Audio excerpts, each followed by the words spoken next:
Bonjour à tous, j'ai décidé de vous présenter Le secret de maman, écrit par Elsa de Vernois et illustré par Thierry de Sailly. Mon livre parle d'analphabétisme. Je l'ai choisi parce que pour moi, c'est important de savoir écrire, compter et lire. Ma maman est née en Roumanie. C'est un pays assez pauvre. Quand elle était toute jeune, elle devait garder les chèvres. Pour ne pas s'ennuyer, elle faisait chanter son violon. À force de jouer encore, elle est devenue très douée. On l'appelle une virtuose. Maintenant, en France, elle fait des ménages dans la journée. Mais le soir, elle aime retrouver son violon et me joue un petit morceau pour m'endormir. Selon son humeur, elle interprète des airs gais ou des musiques tristes. Mais ce soir, je dis « Mounette, pour changer, je voudrais que tu me lises une histoire. » Maman s'assit à côté de moi sur le lit. « Quand tu étais petite, commence-t-elle. Mais je l'arrête. « Non, je ne veux pas que tu me racontes des souvenirs. Je veux que tu me lises une histoire dans un livre. Tu ne m'en as jamais lu. » Mounette ne sourit plus. Elle a un regard triste.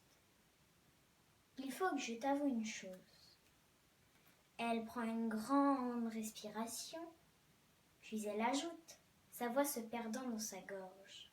« Je ne sais pas lire et je ne sais pas écrire non plus.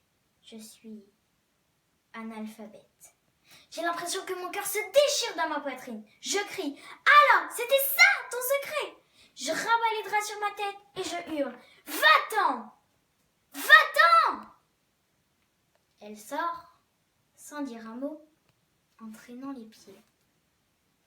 J'ai honte de ma mère. Même Raphaël, qui est méchant et insupportable, sait lire et écrire. Moi qui croyais que ma mère était exceptionnelle, en fait, elle est minable. Comment ai-je pu l'admirer aussi longtemps? Je suis tellement déçue. Elle m'a menti, elle m'a trahi. Ce soir-là, j'ai du mal à m'endormir. Le lendemain, Madame Mallet commence la leçon de lecture. La première phrase de ce texte est un peu difficile, prévient-elle. Tu peux nous la lire, Manon, s'il te plaît? Je regarde mon livre fixement, mais je n'arrive pas à déchiffrer.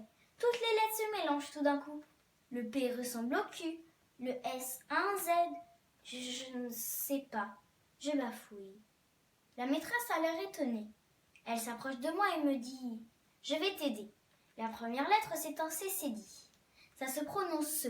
Avec un A, ça donne. » Mais au lieu de répondre, je me mets à sangloter. Après tout, si ma mère ne sait pas lire, pourquoi moi devrais-je savoir? Pourquoi me fatiguer à apprendre? Madame Mallet me passe la main dans les cheveux. Qu'est-ce qui ne va pas, Manon? Ça a le don de me faire pleurer encore plus. Allez, ce n'est pas grave, réplique-t-elle. Je t'interrogerai une autre fois.